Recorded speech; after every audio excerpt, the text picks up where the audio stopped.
So we're in week 2 of our Money and Peace series, though, and what we're trying to get to the point of seeing that they don't have to be oxymorons. But again, for a lot of people, it can be, because money tends to be one of those things that brings the most stress into our lives, and we talk about it all the time, every day.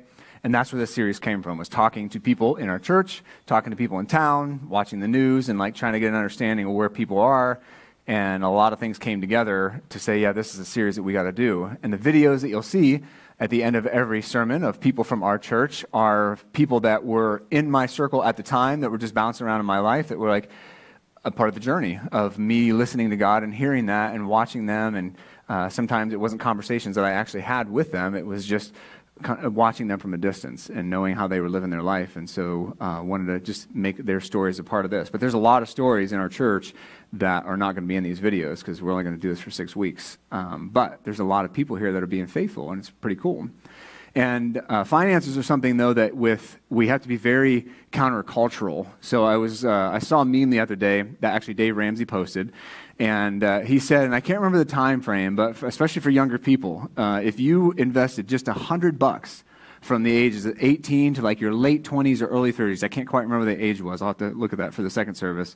And then you stopped for the rest of your life. If you only invested $100 for 10 years, by the time you were done with that, you would have $1.2 million when you retired, just from that little window, right? But that's a very countercultural thing. That's I'm going to deny myself probably pretty big to scrape $100 together in those early years. That's not as easy, right? To do that and say, but I'm going to invest in my future, is a super, super countercultural thing. But it's one of those things that if we, as we're going to see in Proverbs today, if we're willing to plan ahead and we're willing to think through this thing with wisdom, it's a much different outcome at the end of our working careers, right? And so that's kind of where we're landing today, is in Proverbs, because there's a lot of wisdom there that's in, and especially in this topic right here, to be found. And so our question for this series as a whole, though, is this right here, up next. What would it feel like? What would it look like to have financial peace and not always worry and not always hope that you had enough? What would that feel like to actually have that in your life? And so that's something that we're going to be tackling each week with a different perspective and different stories from people in our church, because this series ultimately is meant to be a very practical guide. Because last week, if you were here last week, what is normal in our country? Again, why are we answering this question? Why do we tackle this? What's normal in our country? Yeah, generational debt, big time generational debt.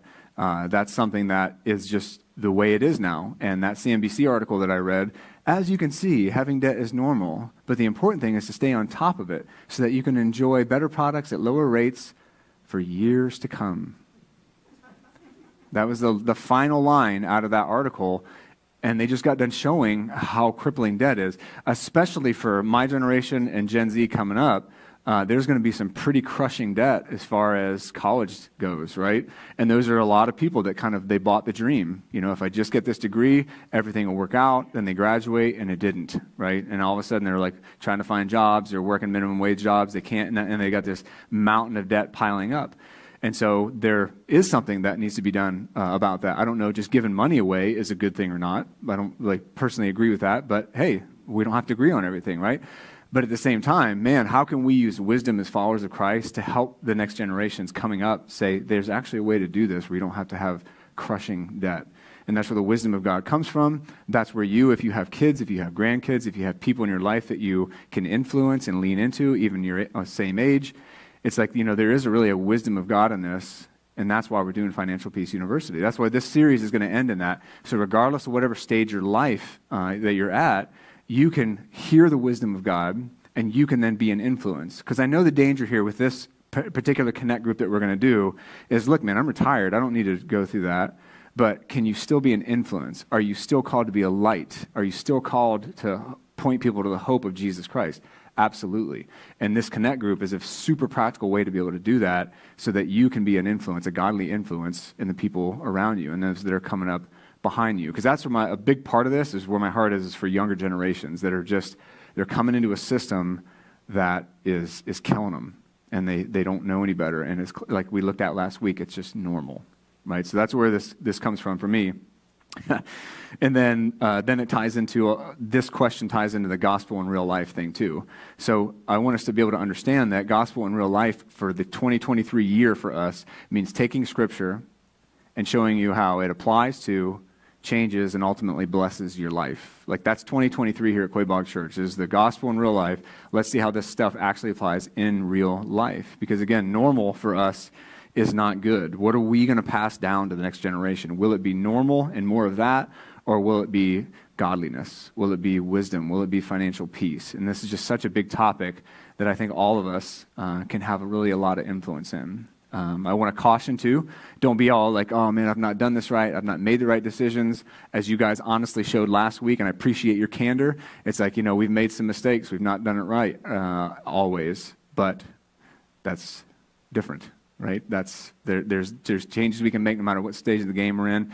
And when I show Terry's video, Terry McIsaac's video in a couple weeks, she's going to talk to that as well. Like no matter what stage you're in, of just saying, okay, but this is what I'm going to do now. Right? So I love the stories that you're going to hear from people. It's really, really cool. And then that principle right there is that the money isn't ours, we're just managing it. So that's how we're kind of looking at all this stuff, is one way that we can find financial peace is to understand that it's not ours. And what I mean by that is, do you see what you have as a gift to be stewarded well, to be managed well? Because if you do, I honestly believe this, and Brittany and I we've seen this. So, quick story on ours. When we got married, I didn't grow up a church tradition. I wasn't a churched kid. My parents were not churched. I didn't tithe. I didn't know what tithing was, other than when the plate would get passed in front of me, and I just felt guilty, like, oh, I should probably give something. And then I would put whatever I had in my pockets in there, and the friends I would go to church with, we were pretty raw. My friends, were literally making change in the offering plate. You know what I'm saying? And I remember being like, dude, I don't think that's cool, man. I don't think you're supposed to do that. And no, they won't mind. I just, I don't want to give 20. And I'm like, why? Just give them 20. And so here we are arguing with a plate. And I'm like, no, just pass the plate. But so I just didn't understand what that meant and what the whole mindset behind tithing was even. And so Brittany and I had some mentors come into our life. We had people that were willing to point that out to us. Like, hey, don't act like it's all yours. Be willing to say, I'm going to be generous with this. And this is a gift that I'm called to steward well. And I'm called to be generous. And you'll watch what God does for you. And it was amazing. At that point, that really changed my whole perspective on seeing everything I had as a gift from God to manage well and then to be generous with. As Jesus would say in the parable of the talents, we looked at that one last week. Don't sit on your assets, right? What did he just say? Did he just curse in church? No, Jesus said, don't sit on your assets. Use them. Invest wisely. Share. Be generous, right? That's what we're called to do with the talents we've been given, the skills we've been given, the money we've been given. Can I see everything that I have as a gift? Because that also, not only does it make me more generous, but it also takes the pressure off, because I know that God will take care of me. Because if everything I have is a gift from God, I can look in my rearview mirror and say, man, look how good God has been to me for so long. He has always taken care of us, even when we didn't think we were going to be able to pay bills or whatever the thing was, and God always showed up, and we just continue to be faithful.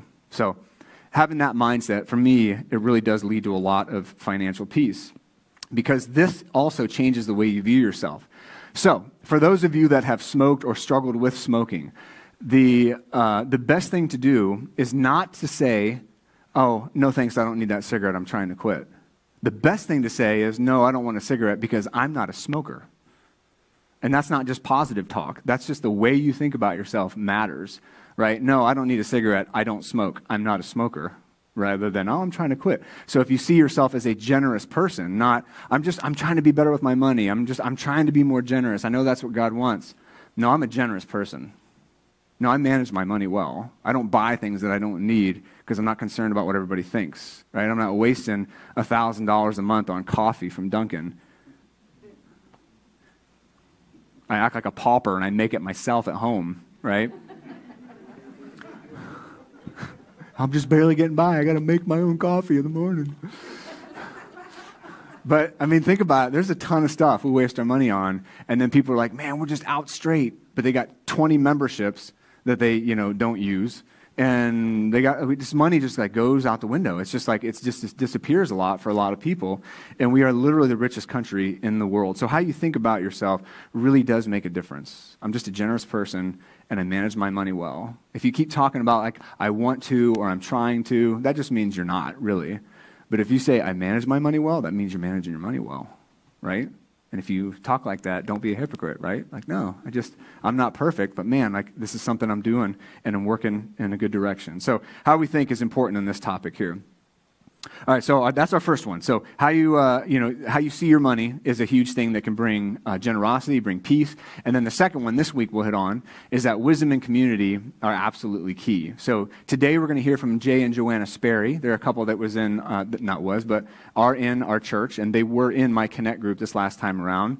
And again, it was conversations kind of like with Chris and Crystal that they just like it came up and they were talking about this stuff. And so just hearing their story, I was like, yeah, that's good. Let's talk to them a little bit about how wisdom and community have impacted their journey with finances. And to do this today, we are going to be in the book of Proverbs because there's a lot of wisdom, like I said, in that book. And we're going to be looking at what God says directly about this. Because in Proverbs, it's interesting. He talks a lot about money, making money, managing money, and then being generous with that money. So there's a ton, actually. There's like a lot about work ethic, and because the book of Proverbs is a very practical book. It's not about the hereafter. It's not about like angels, and it's not about like, the end of time. It's about the life that you're living right now and what that looks like. Because I do believe we need wisdom and community to do what God wants us to do. And what I think, too, about this community here is if you look around the room, there's a lot of life experience in this room, like a ton. And that's powerful. That is powerful. It's why I'm always saying we are the body of Christ. If it's only the job of a few here to make disciples, then not a lot is going to happen. But if everybody here sees themselves as an influence, as a disciple maker, as somebody that has something to offer to serve somebody else, then now you're going to see some pretty incredible things happening. Right now you're going to see like generations of people being impacted by grandma's wisdom, right? That's what Dave Ramsey would call it when it comes to finances. It's grandma's wisdom. Like we just don't use that anymore, right? It's godly wisdom. It's sensible wisdom. And so I think everybody here does ultimately have something to bring to the table. And I want to lean into that big time. But in the book of Proverbs, if you don't know the book of Proverbs, here's a quick primer on it. It's a book of wisdom, and it's called one of the wisdom books of the Bible. It's written mostly by Solomon, and he gets credited as the wisest man in the Bible. But there's a couple other authors as well toward the end of the book of Proverbs. And it's, like I said, it's very practical. It's meant to be a not hard and fast, not like every single thing is a rule, but it's general practical principles for living. As in, if you do this, you're probably going to see this. If you lay around in bed all day and if you're lazy, you're probably going to be poor, right? If you go out and you work and you're industrious and you look for ways to earn money and then manage it well, you're probably going to do well financially, right? There's going to be people that seek you out as wise counsel. Things are going to go well most of the time, right? And again, you have to balance that with the book of Job. Job was living this stuff out, right? He was doing this, and then calamity comes, right? So it's not just like, well, if I read this one verse and I apply that to everything in my life, it's going to go well, right? That's not what Proverbs is meant to be. They're general principles that are practical to affect your daily life. It is in gospel and real life. Like that's what the book of Proverbs is. Hey, Israel, here's what we believe, and here's what your life should look like because of it, right? You should be different. You should be a light to the nations because of that. But look at this next quote here, knowledge versus wisdom. Knowledge is accumulated info, and that could be right or wrong information. But wisdom is knowing what to do with that information. Now, the reason I point this out is because we live in an information age. If I was still a teacher in high school, I would 100% fully understand my job is not to just give them knowledge, right? Because they can find knowledge on Google, right? Like I have to fix things. Where do I go? YouTube, and I get it done, right? There's plenty of information out there. The problem is, especially for younger people, there is an overload of information. You know what I'm saying? And even for older people, there's an absolute overload of information. We have 24-hour news cycles now, right? What does that do? You ever noticed everything is breaking news now? Everything, all morning long. Sometimes if I accidentally leave the news on, like 3 hours later, breaking news, later that afternoon, breaking news. I'm like, no, this was breaking like last night. And now you just don't have anything else to talk about. So it's still breaking news, right? And so we have a lot of information, and you can acquire that for good or bad and have knowledge about things, but you may not be knowledgeable about the right thing. You may be knowledgeable about the bad way of doing things. That's why I started this series off saying, look how much debt we're in this nation. We're all really knowledgeable about our credit score. We're all really knowledgeable about being in debt forever, but that doesn't mean it's right. So wisdom, on the other hand, and what you see in Proverbs and what we're trying to get at today, wisdom is knowing what to do with that right or wrong information and saying, okay, that may be normal, but that's not good, nor is it godly. And so I'm going to do something different, and I'm going to influence people in my life to know that there's a different way of doing things, right? So I wanted to put that out there because I do think that's an important differentiation to make. And then there's another big one kind of associated with that, jumping off of that. For the authors of Proverbs, wise living does equal godly living. So following God is something that's going to influence us deeply, because here's what Proverbs 9, verse 10 says. The fear of the Lord is the beginning of wisdom. Now, I remember being younger and being like, so I've got to be terrified of God in order to like know him? And no, the nuance of this is that it's not just like a being terrified of God, although that's probably not a terrible idea either, because, God is, I can speak stars into existence, right? But it's just this respect, it's this understanding of who God is and who I am in relation to God. I am not God, so I have a good, healthy fear, a good, healthy respect of who he is. Therefore, how does that change us? Well, it lets me know that what he said in Scripture is worth listening to. It's worth listening to, and it's worth understanding, even the things that I don't get and that are culturally way different from me, because that's especially the Old Testament. There's a lot of stuff in there. It's hard to digest because it's like a 3,000-year-old culture that we're getting a window into, right? And so, but this understanding of who God is, who I am, that's at the beginning of wisdom. I love that. And then one more verse to jump to, though, and I can't remember if I put it in there, James 1, about wisdom. New Testament, half-brother of Jesus here. If any of you lacks wisdom, what should we do? Ask God. And he gives generously to all without finding fault, and it will be given to you. So that, again, why are we doing this series? Why are we doing Financial Peace University Connect groups after this? Because we know that there's wisdom that God has about this stuff, and we want to seek that out for ourselves, for those that we love and care about. We want to seek these things out and mine this stuff for everything God has given us. So that's the good news. All right, so what I want to do in Proverbs, and just as a heads up, reading Proverbs can be tricky because the first part and the second part aren't necessarily the same in the feel and the flavor and the tenor, because the first part is a little more developed of the book of Proverbs, the latter underdeveloped, and the second part is a little more developed. And so what you have is in Hebrew ancient wisdom, you have ideas that are like put right next to each other that have nothing to do with each other. It just seems like there was just this random person that was just like spitting out everything wise he could think about, right? And it's like, well, I don't understand. There's no train of thought here. Like, what are you talking about? And some chapters, like chapter 5, chapter 7, like they kind of have some themes, but there can be times when it's just like, man, this is really jumping all over the place. And I say that because that's how this morning might feel a little bit. So I'm going to group Proverbs together based on some like topics, but we're still going to be bouncing around. It's not going to be like, go to Proverbs 1, and we're just going to read it together and think through it as we go. It's going to be kind of bouncing around a little bit in the book of Proverbs. So, but our first grouping of verses here, go to that next one, PJ. The first grouping is trust God, and he'll take care of you, right? And this goes back to our point from last Sunday. But it really ties into a proverb that most of us know, Proverbs 3, 5, and 6. A lot of us are probably familiar with that one, maybe have memorized it at some point in our lives. Trust in the Lord with all your heart and lean not into your own understanding, right? And then what? In all your ways acknowledge him, and he will make your paths straight. Okay, what's interesting, though, after that? So trust in the Lord with all your heart. Do not rely on your own understanding. In all your ways, know him, and he will make your path straight. That's great financial advice, right? That's great life advice of just saying, I want to follow after Christ, and he's going to show me what to do. But where does this go? Well, don't be wise in your own eyes, right? Humility.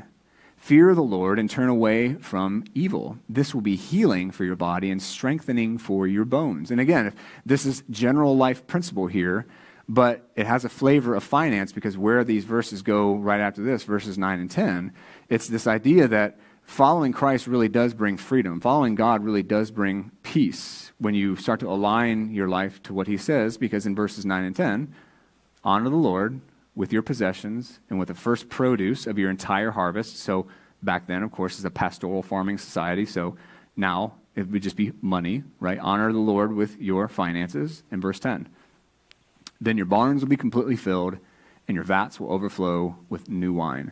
So just the idea, like again, I don't need that, so I'm not going to buy that, so I'm going to have plenty. Like my future will be provided for, one, because God's going to take care of me, and two, I'm not just frivolously spending everything that I make, right? But again, that's normal, and that's why I started last week the way we did, so that we would see, well, what is normal as compared to what has God said? So that's like our famous starting point there in Proverbs 3, but he says more about this.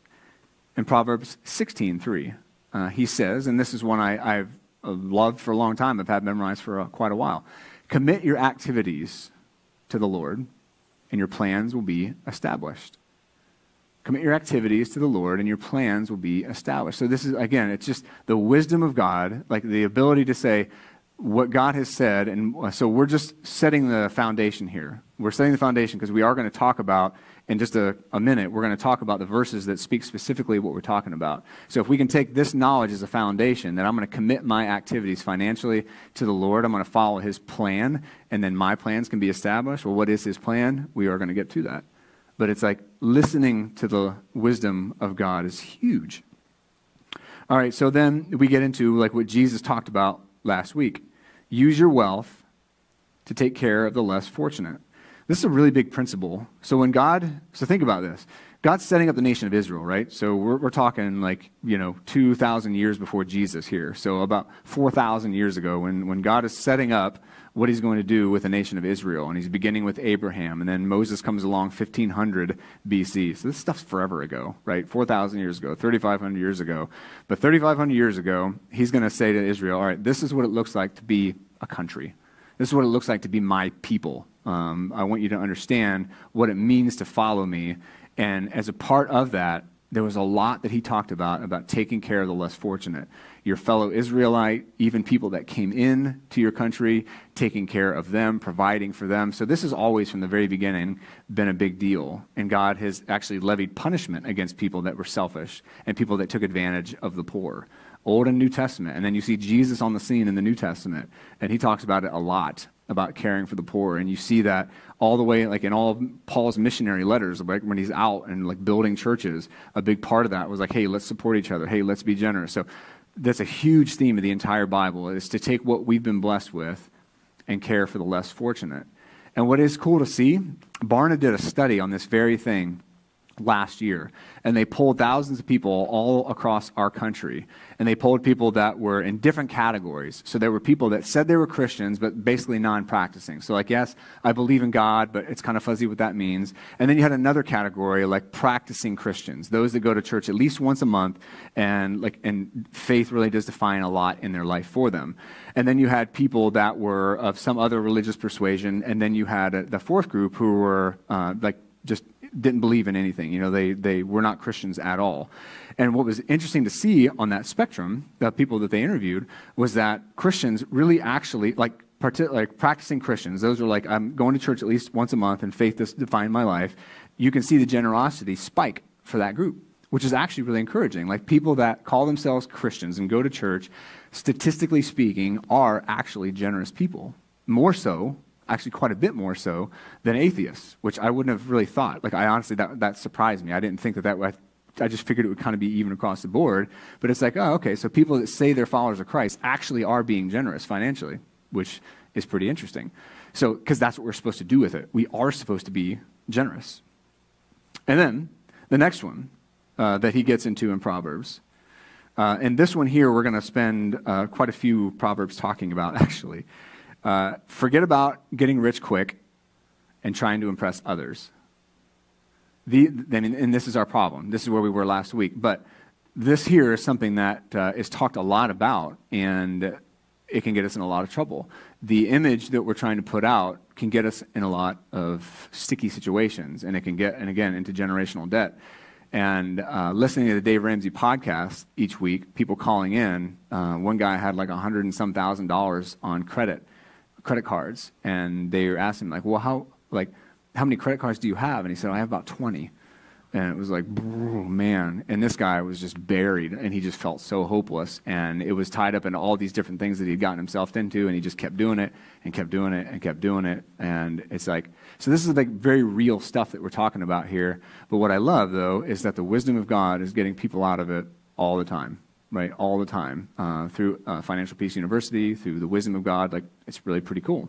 So forgetting about trying to get rich quick and trying to impress others. So the first verse comes out of Proverbs 28.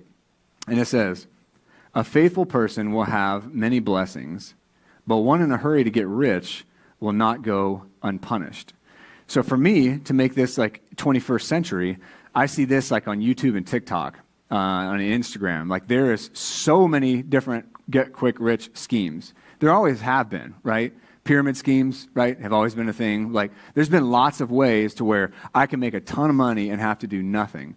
Kids nowadays, like that's an exciting and like very real possibility. I can be a YouTube star and seemingly do nothing and get paid hundreds of millions of dollars, and you can.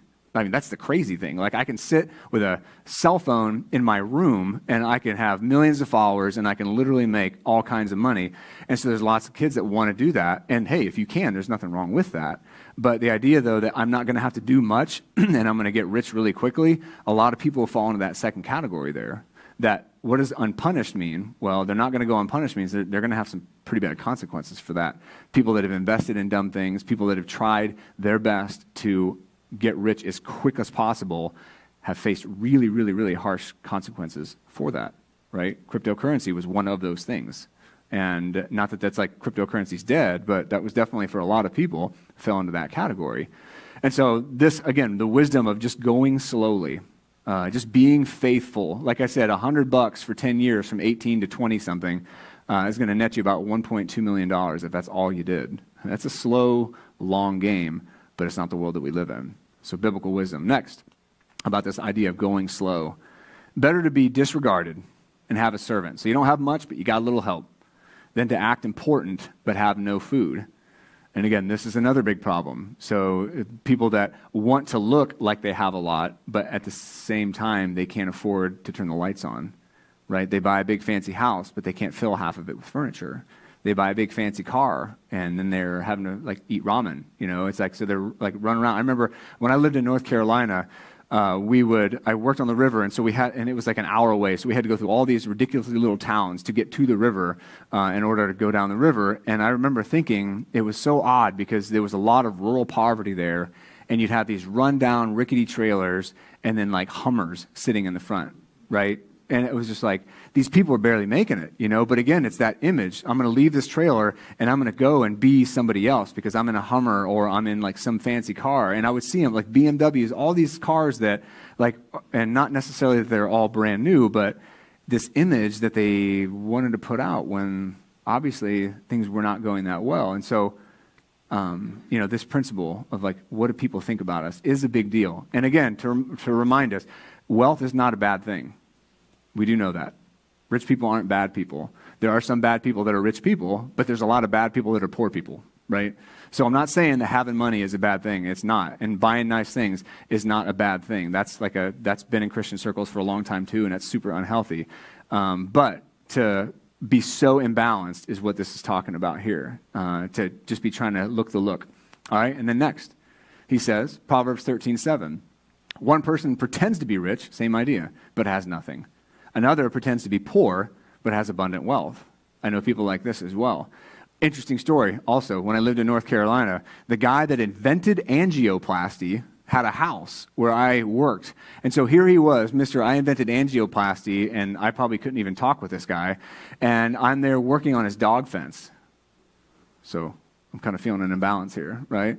What do? I install dog fences for you, you know? And like, but I remember feeling that. And I walked up, and this guy comes up to shake my hand, and I'm like, oh, hey, and I'm thinking he's the guy. And he said, oh, no, I'm Jim. I'm the estate manager. So here I am. I took another 2 steps down, right? I'm like, oh, you're the estate manager. That's cool. And but then the guy was like all excited about the guy that he worked for. And he said, this guy is so cool. Like, he wears jeans that are like 20 years old, and they're all torn up and raggedy, and he never wears anything but a white T-shirt. He's like just the most down-to-earth guy. But he had all this like cool stuff, though, right? And so we walked into his living room, and here like sat a full-scale battle of 2 lions and a water buffalo, like animals he had killed when he went over to Africa. And I turned the corner. I was like, what the, and then there they were. And I was like, what is that? And he said, yeah, he got those when he was over in Africa on these, kills or whatever. And I was like, wow. So this guy's a different kind of level than I am, But at the same time, though, the dude was just like, you'd never know. He drove an old beat up pickup. So whenever he went out, you never know. He was just like a down-to-earth, normal guy. Brittany and I lived with a couple like that. It always cracked me up. I didn't understand how wealthy this couple was, but they did have like nice toys and all that kind of stuff. Because again, having money and buying nice things is not a bad thing. But I remember talking to them when we were building a house, and I said, hey, how did you do this? I had all these questions. And I was too dumb to pick up on. He was trying to avoid this conversation, right? And so I said, well, how did you do this? And how did you like transfer like the construction loan and this and that and blah, blah, blah. And he said, well, we didn't have to do that. Well, we didn't have to do that either. And, we didn't really run into that. And I was like, I know, but why? And then finally he just cut me off. He's like, Kyle, because we paid cash for all this. And I was like, oh. And my first thought was, oh, you're that rich. Okay. But what was cool is they were coupon cutters. Like, we'd go over there because we lived them for a while because we house sat for them. And we'd be sitting there talking with them. And again, just old clothes that they had for 20 years. They're like, and then she'd be sitting there talking with us, cutting up coupons. And she'd be like, oh, look, $1 off. And her husband would get all excited about it. And I was just like, what's going on right now? But that's just the way they were. They were frugal people, and they were crazy generous. Right? They had nice things. They had nice toys. They had a lodge in the mountains with like 40 acres. But what was their heart, though? They wanted to build this like camp on the property so that people could come and use their property for free as a spiritual retreat. Right? They understood they were blessed, and they wanted to bless other people. And God just kept pouring it out to them, and he was just so good to them because they were so good to other people. So they were huge, huge for me because they kind of did. Like when they went out and about, you'd never know. They were just the most normal people ever, but had abundant wealth and shared it with others. So that was a huge impact on me. And then next, about just trying to keep up images. One person pretends to be rich but has nothing. And then 30 verse 8, sorry. Give me neither poverty nor wealth. Feed me with the food I need. I love that mentality. I don't want to be poor. That's not like we need to ask for that. But he's like, but I don't really want wealth either, this other writer. This is not Solomon speaking. This is another writer. He just wants what he needs. Just meet my needs, Lord. And I love that heart. And then Proverbs 23, verses 4 and 5. This is a good one. Don't wear yourself out to get rich because you never know, because you know better. Stop. As soon as your eyes fly to it, it disappears, for it makes wings for itself and flies like an eagle to the sky. Money is a tough thing because it can disappear pretty quickly. And the last few years have proven that pretty true. That things can get pretty insane pretty quickly. And so that first part, go back to that first one, verse 4. I just love that. Don't wear yourself out trying to get rich because you know better. Stop chasing money. And then Proverbs 20, and then the next section, right? Be disciplined with your money. I love this principle. It kind of just goes right along with the other things that he's talking about. And in Proverbs 13:8, Solomon says this, poverty and disgrace come to those who ignore discipline, but the one who accepts correction will be honored. And this is, again, literally what we're seeing happen all across America. We're not being disciplined, and we're getting everything that we want. And I've counseled with people before, and I said, hey, so finances are an issue. Let's do a budget. Oh, we've never done a budget. I know. Let's do one. Let's see where your money's going. Let's see why money is so tight. And then by the time they came back and we talked again, I said, so how'd it look? And they're like, I didn't realize where all our money was going. It's crazy. And I said, okay, where's it going?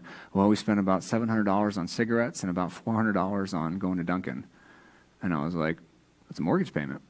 It's a mortgage payment. But again, we just don't, hey, just going to Dunkin' real quick every single day, twice a day. 3 times a day, right? Eating out every single meal.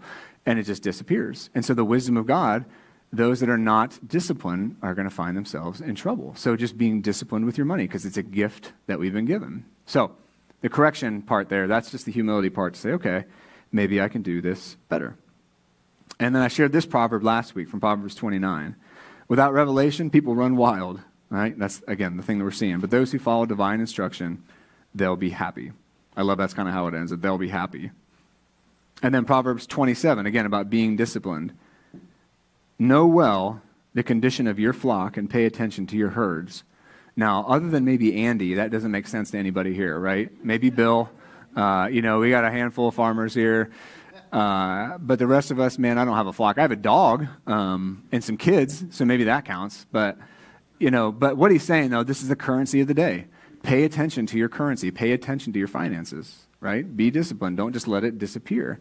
Again, another couple of friends of ours, it was funny. They had refinanced their house, thumbs up, extra $700 in their budget, thumbs up. And I said, so what are you going to do with that? And she was like, I don't know. I don't even know where it goes. It just disappears by the end of the month.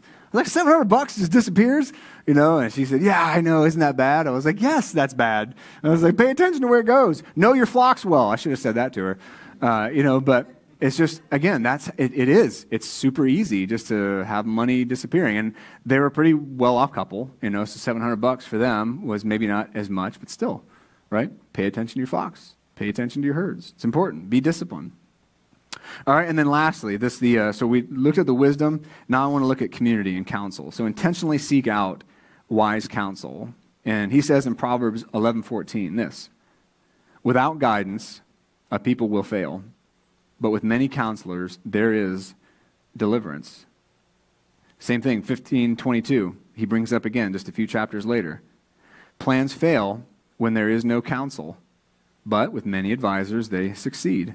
Right? There's so much information out there, and that's why I talked about that difference between knowledge and wisdom. Right? There's a lot of knowledge out there, but can we bring anything to bear to ourselves, to our families, to our friends, to younger generations to say there is a better way? Normal's not good, and normal is going to be very, very heavy on you.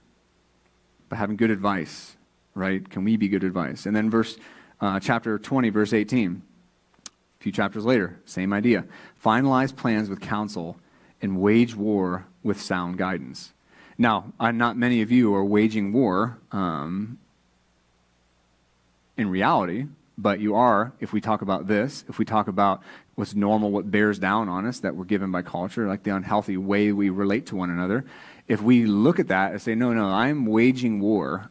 Dave Ramsey will talk about in Financial Peace University, gazelle intensity. Because if a gazelle is being chased by a lion, does it sit and think about it first? Like, should I do this? Should I just jog? I don't know. Maybe it'll be all right. No, that gazelle runs for its life because he knows if it doesn't, what's it going to be? Lunch. Yes, a big hairy lunch sandwich, right, for this lion. And so for us with finances, it's like, no, there is a war being waged. Like everything in my world is trying to get my money. Right? Like everything that I watch, everything that I listen to, everywhere I go, there's product placements, there's ads, there's tens of thousands of ads that we see every single day, all the time, because everybody wants a little chunk of my wallet, right? And that's the wisdom and knowledge part. Like we need to be aware of that. And in a couple weeks when Terry talks, I was curious about this, so I looked up what are some of the tactics that marketers use to trick us. So I'm actually going to share that because it just is an interesting point. Again, knowledge versus wisdom, right? And we just we soak this stuff in, and it's like, oh yeah, I do need that, but having good guidance in our life, knowing the difference between knowledge and then like what wisdom actually is. I know what to do with that knowledge because I have wisdom. There's people in my life I can lean on that have wisdom.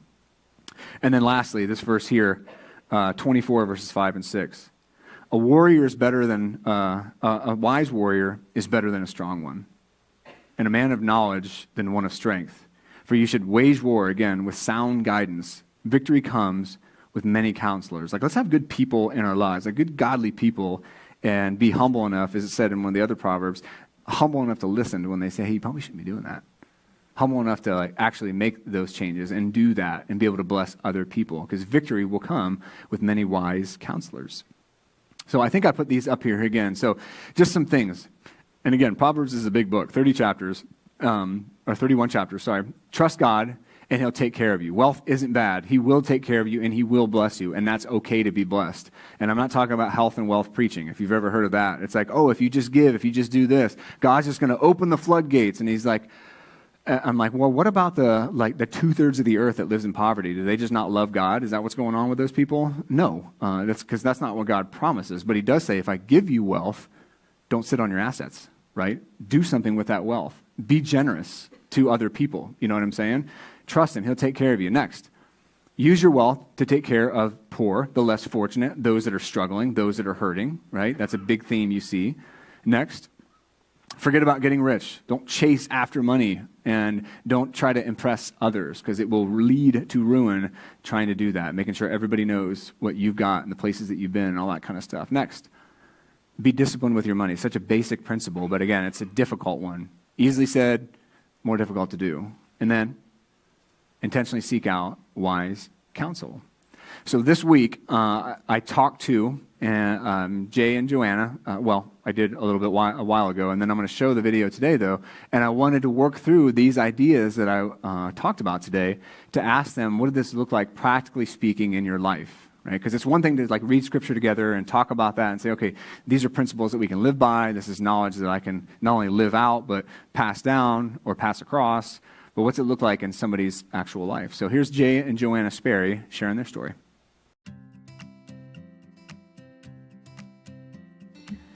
Hi, so we're Joanna and Jay Sperry, and our financial journey started probably about 14 years ago, before we had our kids. So we knew that I wanted to stay home, be a stay-at-home mom after we did have children someday, and just us looking at the debt that we did have. It was mostly car payments and college loans. We knew that probably wasn't going to be possible for me to continue to not work with that amount of debt that we had. So I think that's what got us thinking about, getting on that journey to pay that off, so we could, have that type of living situation after we did have children. So yeah, I think we ended up getting, together and looking at our debt and really looking at that, $92,000 as a newly married couple both working, was a lot to try to deal with. And we wanted to have kids in fairly short order. And I think we were pretty happy to get through that with some blessings that came through in about 2.5 years. I don't know that I would have thought that was possible. And I don't know if that's as quickly as everyone could do it, but I think that's one of the blessings that enabled us to now have 3 kids. We have Lily, Alice, and Henry, and she homeschools kids full time. It's fantastic.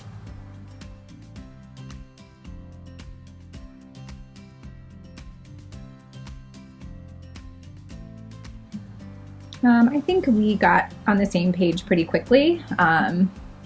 Neither one of us wanted to be that far into debt. I don't know if anybody really wants to be that much in debt when you actually really do look at it. So I think we were on the same page pretty quickly, if not right away. And we both understood, I think, that, as the Bible says, that the borrower is slave to the lender. And I think we saw that in some of the stresses with finances that we had. Joanna had been working from a young age, but we had both had car debt. I had more credit card debt. When you get out of college and you have a great job, for some reason you think you immediately got to spend more than what you make. Now looking back, I'm not sure why that is the case, but within just a few years, I'd racked up a little bit of credit card debt, along with I got to have a nice car because that was really important. And when we sat down and looked at it, it was kind of obvious to both of us that we needed to make a change. Mm-hmm. And I think the how was a group effort to really go through the steps that were necessary. But one thing I think that really helped us out is looking forward to kind of what could be, and really being future-oriented long-term, 5 years out, 10 years out, and understanding that there was a different way day to day where some of these stresses would be lessened. Some of the things that we wanted to do and couldn't do at that particular moment could change for us, and it did. So being on the same page is a really big deal, and I think that as we've gone through that journey now that we've got through it, whatever it was 11, 12 years ago, still being debt free, it's not really over. It's something that we still have, discussions, sometimes passionate discussions on money, and that's not something that ever really ends. But I think that working together and being on the same page with what we want and what our goals are is hugely important.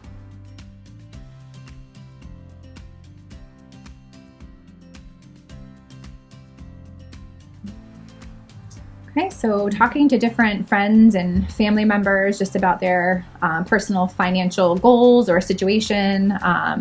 Some of our family members had no plans for the future. Some did.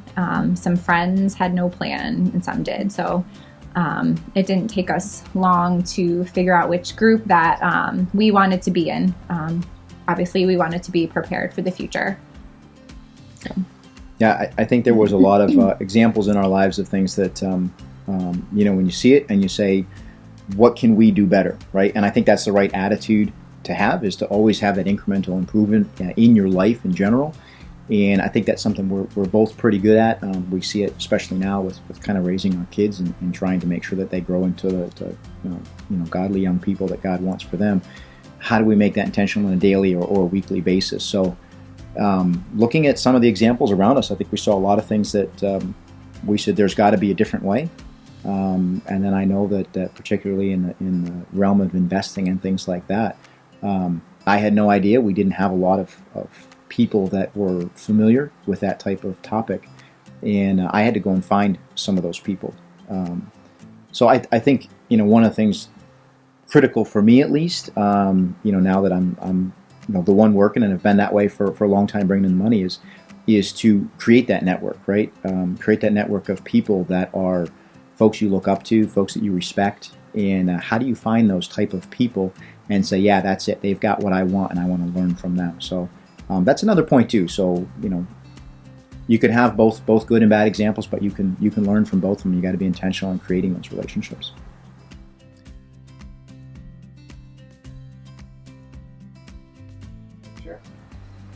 I just have to share that just seeing the debt pay off, and Dave Ramsey does refer to it as the snowball, is very exciting, or it was for us anyway, just seeing those small debts get paid off fairly quickly and then rolling the payments up into the next one, and just watching those numbers come down, just getting one step closer to your goal was really exciting for us. Yeah, I think that's a big deal, and I think that as we've continued through the years, seeing things like college funds for our kids, grow as we started that when they were very young, and to have that little bit to say we've got a little bit of assurance, or we've got at least a good start on their education as they go from homeschooling into a college environment. That's extremely rewarding and motivating to continue doing those type of things. One of the other things that I think is really important is that the number of folks that I've met that have asked questions about kind of where we are, why we are where we are. One of the real recent stories is my 06 Passat that I've been driving probably since we had our middle child, which is probably going on 10 years now. Just reached 300,000 miles. And I've been asked by a lot of people, how come I don't replace that car? How come I still drive that old whatever, as I've gone through repairs and problems with it over the years. But I always wanted to get to 300,000 miles, and now I can finally look for another vehicle. But there's a witness that's associated with a different lifestyle, right? As the Bible says, be holy even as your Father is holy. That's a separation. There's got to be something different in order for people to look at you and say, I want to know something more. I want to see what path that person's on or how they got there and emulate that and learn something about it. And there's a flip side of that coin too, right? It's very hard to be a Christian witness if you're constantly struggling and fighting about money or worried if something happens. You have car trouble. You have absolutely no idea what to do, and it just stops everything in its tracks. It's a tough place to be and continue to have that peace and that joy in your life. Money's certainly not everything. We certainly can't go out and buy everything that we want or do everything that we want and travel the world and all those type of things. But when we talk about the fruits of the Spirit, a lot of those are shown in our lives by the way that we deal with money. And the money itself is not really important, but it's kind of that exercising of the muscle of God's grace, right? And those fruits that come through. Are we showing patience, right, with each other and gentleness as we talk to each other? Do we have that self-control? Does that joy and that peace come through in those everyday things in our lives? And money floods our entire lives. So I think that's a big deal. I think it helps me to take the grace of God and the Spirit within me and expand it through a larger part of my life by having the financial journey that we've been on. And Lord willing, helps us to be a better witness as we put ourselves out there in the world and everyone that we interact with. So I love how the teamwork. I love the witness. I love as you guys said last week, you got to be willing to have people be like, "Why are you still driving that car?" Like, because I love it. No, because you just want to do different. There's a long range view, and so the wisdom of God like played out in your life is what I loved hearing from Jay and Joanna. And again, it's the practical, real life. Like, what are people actually doing to do this? And what I want to also encourage you all to think about is there are people watching you.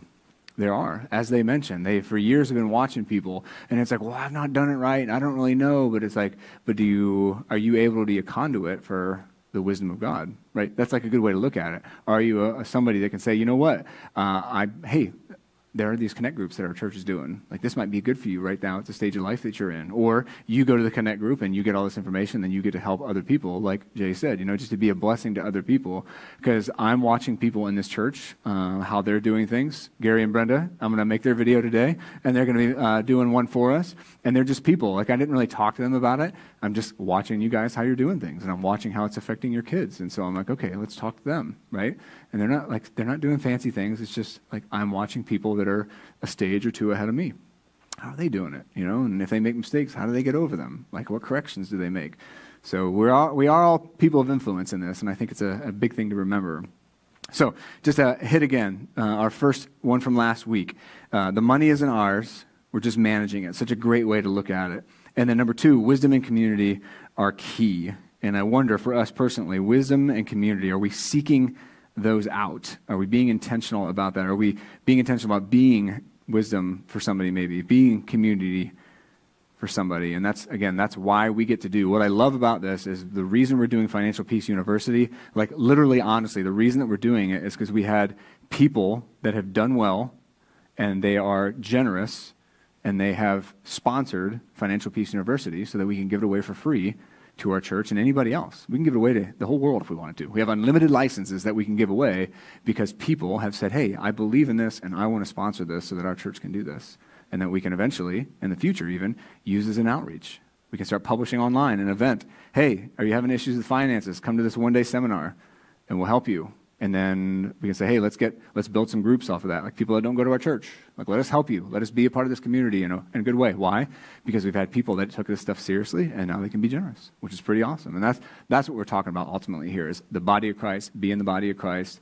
It doesn't have to be given millions of dollars. That's not what people were putting toward this or anything like that. It's just, how can we be the body of Christ in little simple ways, right? So Lord, I just ask you, Jesus, to help us live this, to share this, to see the fruit of doing stuff like this, no matter what stage of the journey we're in, Lord. We can be an influence. We can have peace. We can always be honest about where we are, wants and needs, Lord. I just pray that you'd help us because it is a big deal in life. You talk a ton about it in Scripture, and I really honestly believe there's peace and there's freedom that you desire for us in this. And there is blessing, Lord. We are all, if we're sitting in this room, we're rich. Compared to the rest of the world, Lord, we are absolutely rich. And I just pray that we would leverage that, Lord, for others. And I pray that in your name, Jesus Christ. Amen. God bless everybody.